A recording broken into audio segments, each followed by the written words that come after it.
Episode 225. Just like a goddess.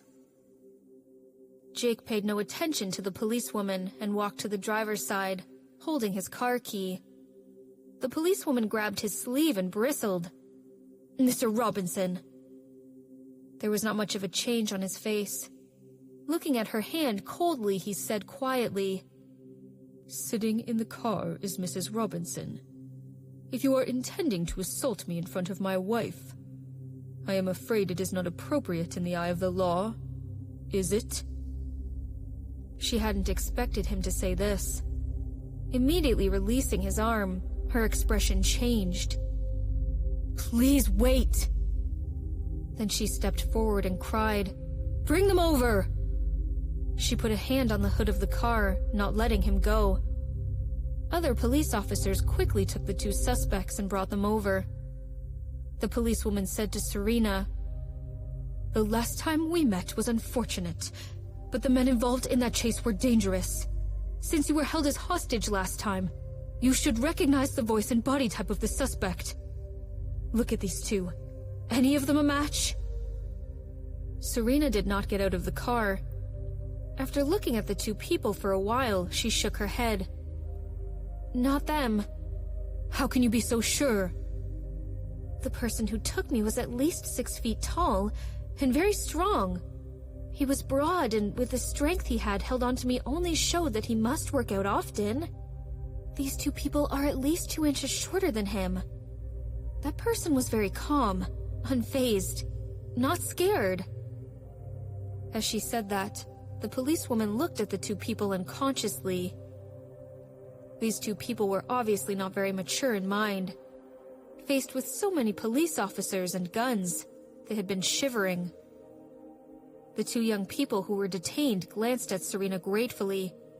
One of them explained loudly, "We told you that we were drinking at the time, and when we came out the car was gone." "Why didn't you take the key with you then?" the policewoman asked impatiently. "We forgot. Besides, the car can function without a key also." "Then why did you cover up the license plate number? If you did not do it, why did you cover the number up?" "Who covered it? My license plate number is so cool. I paid extra to get it. I cannot wait to show it off. If I wanted to commit a crime, was it even sensible for me to just cover the license plate up? This car is so special, and that was why you spotted it on the street and chased us 9 blocks. Are we wrong or what? You police are unable to catch the criminals, and now you're blaming us for driving a nice car? Shut up!" the policewoman yelled. "Bring them back for more investigation." Jake had already gotten into the car, and he said coldly, "If there's nothing else, could you step aside? We still have other arrangements." "No, we let you leave last time. This time, you have to come back to the station with me and do a transcript, Mrs. Robinson. I hope that you can cooperate with us." Serena checked the time and said, "Is tomorrow okay for you? It's been a few days since that incident anyway, and right now we have something to do."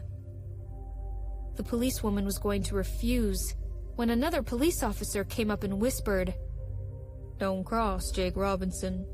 He's not easy to deal with. Just accept it." The policewoman felt reluctant, but stepped aside after glancing at the man in the car. "Tomorrow morning, please show up at the police station, Mrs. Robinson." There was no response, but the police had to let them drive away. As Jake drove the car in a steady manner, he held Serena's hand with his other hand. "Are you scared?" "No, it just feels weird, as if someone is staring at us." "The police behind us?" "No, it's another pair of eyes. Someone has been staring at us since the beginning, but I can't find where he or she is." Reliving her life, Serena's 6th sense had become more and more strong. Although she could not locate the source, every time she felt something bad was going to happen, something bad would take place. Feeling uneasy, she looked around, and the feeling of being stared at got weaker. She had a strong feeling in her heart that the suspect they were looking for was present somewhere in the basement around the police cars. But why didn't they find him? Mary was not getting enough sleep these days. She always woke up exhausted. That night she went to sleep by 9 p.m. and woke up the next morning at 11 a.m. But she fell asleep in the afternoon again. After her nap, when she opened her eyes, Jackson hugged her, tasting her lips. He saw her waking up and moved more aggressively. Her eyes were groggy. She wrapped her arms around his neck. He began kissing her deeply, and that worked to wake her up. The flames in her body were ignited by him, almost consuming her. He plunged himself into her body and moved gently. She screamed in pleasure and moved her waist up and down. Her unconscious movements pleased him greatly, leading to a more violent storm. With his last thrust, she was transported to paradise and lay exhausted but satisfied beneath him. Jackson pulled back and looked at her, and there was a strange flash of light in his eyes. Holding her, he said, "Mary, today is your birthday and you were sleeping." "Yeah?" She groaned, but soon thought of something and punched him. "Why did you do that then? How can I go to the party later?" With an evil smile, he carried her into the bathroom.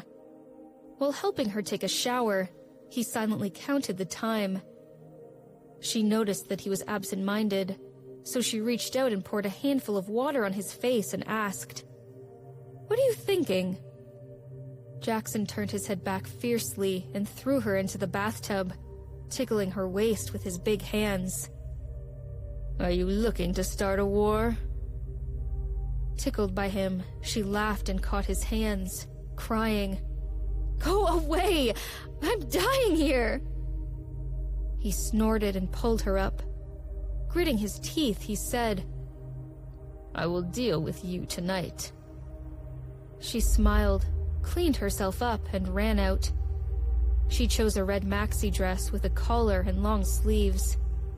It was hiding her collarbone, while exposing her shoulders. She looked mature, sexy, and charming in it. Seeing her get ready, Jackson took her waist and lifted her chin with his long finger. He blew a whistle. "Hey, why do you look so good? Just like a goddess." Mary smiled a little smugly.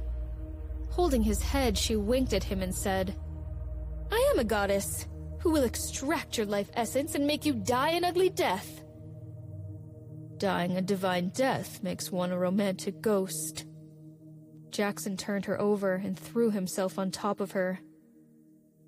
"Dying for you is worth it."